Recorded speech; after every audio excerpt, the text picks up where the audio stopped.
imperial tariffs and establishing a political movement known as the Tariff Reform League.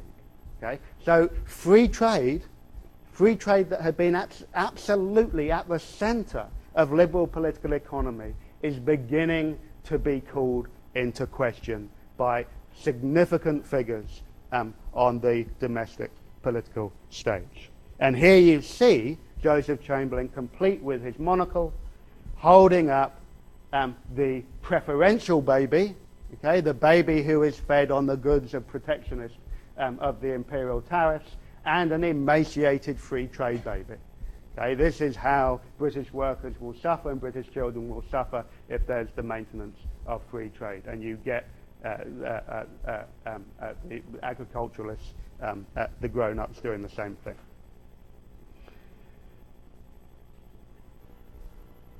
Okay, so first of all, this move of empire to the centre of British politics happens at home, but it's also going to happen profoundly across the British Empire. And I'm going to talk to you now about the development of colonial nationalism in India, and I'm going to talk to you about the consequences of the South African War. Oh my goodness, I didn't realise that you were sitting on the floor down there. There are chairs up here if you want to come and sit comfortably. There are 2 chairs here, 2 chairs there, another chair there, another chair at the back of the room. There's also the floor in front of my feet. That's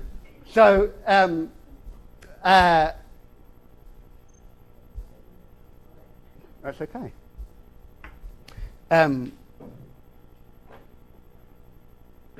India, okay? India, the jewel in the crown of the British Empire, okay? You'll remember that the Queen Victoria's proclamation after the Indian revolt had promised to improve the conditions of the Indian people, okay? And to have a direct government control from Britain that would be more efficient and more attentive to the welfare of the Indian people.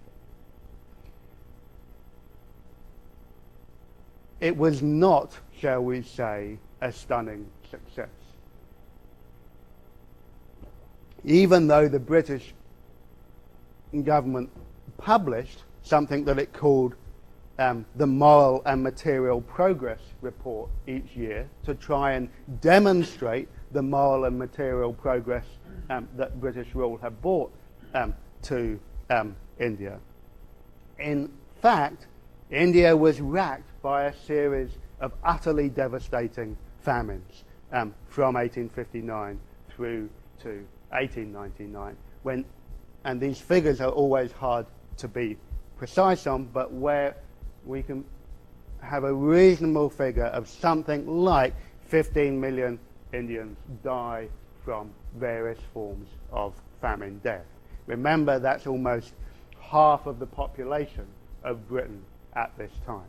Okay? It's a phenomenal scale of mortality. Now, famine was a key way in which Indian nationalists, the emerging Indian nationalist movement, sought to demonstrate not just the inefficiency of British rule, but its fundamental illiberalism, its fundamental failure to deliver its promises. And the key figure here really is Dabadai Nairoji. I've misspelt his name at the bottom here. The A should be in front of the I. Who develops what became known as the drain theory. Okay? Now, this wasn't because Nairoji was a plumber. It was because he believed that British rule had drained India of its wealth. Okay? He argued basically that colonial officials were paid too much. There was a too great a tax burden placed upon the Indian people, and they were forced to support the costs of India's standing army, which was, of course, there in part not just to maintain tranquility in India, but to advance Britain's territorial ambitions in in South Asia and South and Southeast Asia. And he argued they had an unfair set of rules, which is to say they imposed effective tariffs on Indian goods. So that India was promised free trade with Britain, but was effectively never allowed to achieve it. One of the things that Nairoji did, and Romesh Dutt, who followed him in this, was to try and demonstrate, just like Booth and Rowntree, what percentage of the Indian population were suffering from structural poverty. Okay? So very importantly, Nairoji and Dutt are doing precisely the same type of work as Booth and Rowntree at around the same time. And they argued that 80% of the population had an income of less than 20 rupees, whereas the subsistence cost was 34 rupees.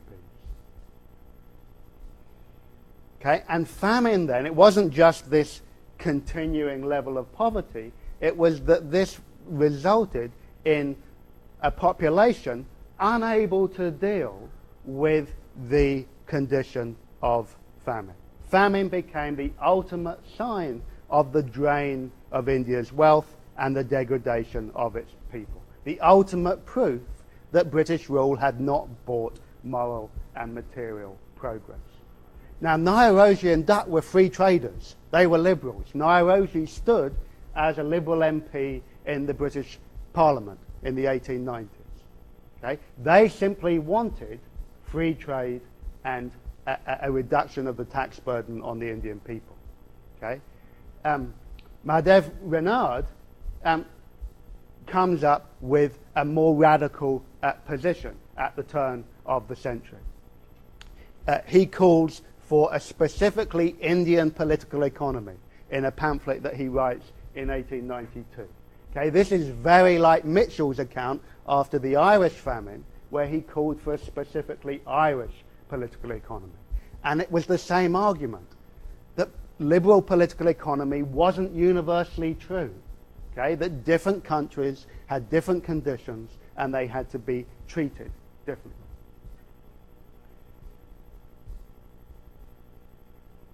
So this critique of British rule was at the heart of the development of the Indian nationalist movement. The Indian National Congress was formed in 1885. Nairoji was one of its first presidents. And they come out in 1906 eventually for calling for home rule. They give up on the Nairoji strategy of trying to convince the British to apply their own principles to India, and they say, okay, only home rule will now suffice. There's a lot more to that history. Those are the essential things that you need to know in this context. It's important to emphasize that the Indian National Congress had real and significant allies in Britain itself. They weren't just liberal critiques of imperialism like J.A. Hobson, who we'll hear more about. They were also Henry Hyndman of the Social Democratic Federation, the man that I said to you was Britain's first and probably last Marxist politician, came out and wrote a series of books very, very influenced by Nairoji. He wrote Indian Famine and the Crisis in India after the Madras famine, which is where these photos are taken, and The Ruin of India by British Rule in 1907. It's the same essential critique. Okay, let's move to a different continent. Let's move to South Africa and the South African War, known in Britain as the Boer War of 1899 to 1902.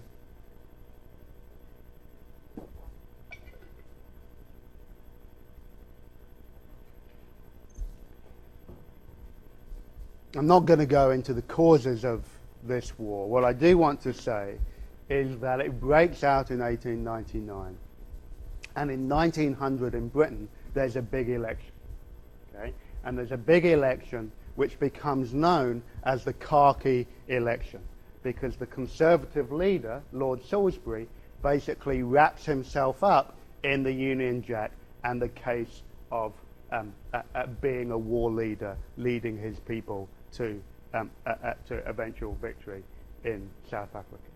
This is one of the first times in which a type of hyper-nationalism, a form of intense patriotism, which became known in Britain as jingoism, swept the nation. The music halls were full of derogatory songs about Boers, about heroic celebrations of the British Empire. And Hobson, in writing his critique of imperialism in 1902, very important book, Imperialism: A Study, argues not just that the empire is a product of a set of economic conditions, that Britain can basically no longer compete against its the other rising economic powers, that it has a surplus capital, surplus goods, and needs somewhere to dump both, okay, which is the beginning of the Leninist critique of empire that develops a decade or so later. He also argues that it produces this hyper-patriotism, and that people become unable to distinguish and to make smart political decisions as citizens. Essentially, he's talking about the creation of a wartime hyper-nationalism that was directed and indeed manipulated, he thought, by the economic leaders who want to extend Britain's territorial control. There are obvious parallels that one could make to contemporary wars. That aside, the South African War was one of those other dirty little colonial wars that Britain got into that demonstrated the ineffectiveness of the British military, okay, and the very vulnerability of British rule militarily. There are 450,000 British soldiers who are eventually deployed to beat 88,000 Afrikaans soldiers. And just as in the revolt in India, much of that war is dramatized back in Britain around the heroic behavior of the Brits caught in the sieges of Ladysmith, Mafeking, and Kimberley.